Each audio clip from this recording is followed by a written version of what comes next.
There's been a lot of talk in the news about a housing crash and whether we're headed for one like we saw in 2007, 2008. The key thing to remember is that we're coming off of the hottest housing market ever during the last year or two. So naturally, any type of slowdown is going to be perceived as a crash. But let's look at some facts. Housing supply. A normal market, meaning one that's neutral to both buyers and sellers, has about 6 months' supply of homes for sale. If there's more supply, like in 2007, it becomes a buyer's market, and if less, a seller's market.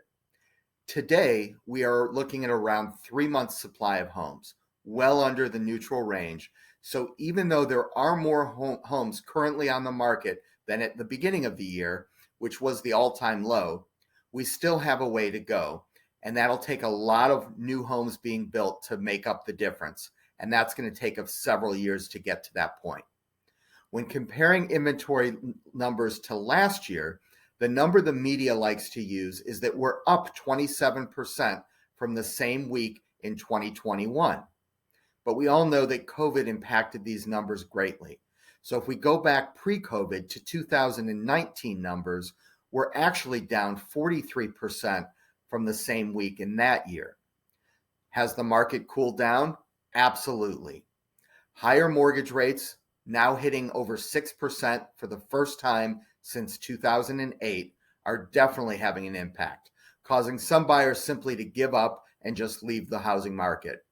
This has caused showings on homes for sale to decrease 17% as of last month, even though listings were up 26%. The good news for those thinking of entering the market in the next few months is that mortgage rates are forecasted to drop in 2023. Once the economy officially enters a recession, rates will fall. This has been seen every single recession going back to 1980. Forecasts from Fannie Mae, Freddie Mac, NAR, and the MBA all predict the average rate in 2023 to fall to the low to mid fives over the course of the year. That's a huge difference from being over 6%.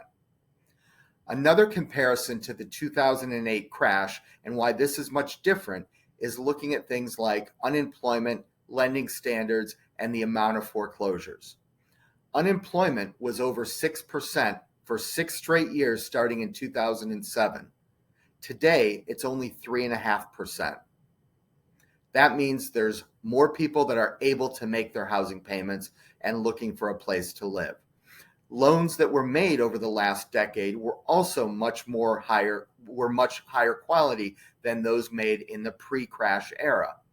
There are no more ninja loans, stated incomes, stated assets, stated everything. You didn't even need a pulse back then to get a job, to get a loan. So totally different market. So the quality of loans means they perform better. Add to that, the foreclosures we're seeing today are nearly non-existent. Yes, there was a period of time where the government prohibited foreclosures due to COVID, but even taking that out of the equation, foreclosures have dropped every single year since 2010. At its peak that year in 2010, there were 3 million foreclosures in 1 year. Today, we are down to about 150,000 a year. Totally different market. People are not going to just walk away from their homes, and the main reason is the amount of equity they have in their houses. Even if they're in financial distress, they can still sell their house. But why hasn't this cool down then had a dramatic impact on home prices yet? Home price appreciation is slowing, down a couple percent from the highs reached this spring, but prices are still rising, just at a lower pace. We are still going to see over 11% annual appreciation this year on a national basis, and while slowing, they're still forecasting a positive number in 2023 as well. That's a big difference between slower appreciation. There's a big difference between slower appreciation and depreciation, which we're not expected to see. We would actually need to see 6 months at the same pace of this slowdown we're currently seeing to even hit a 5% annual appreciation rate, which has been the historical rate of appreciation going back for many years. This all goes back to the supply and demand of homes for sale.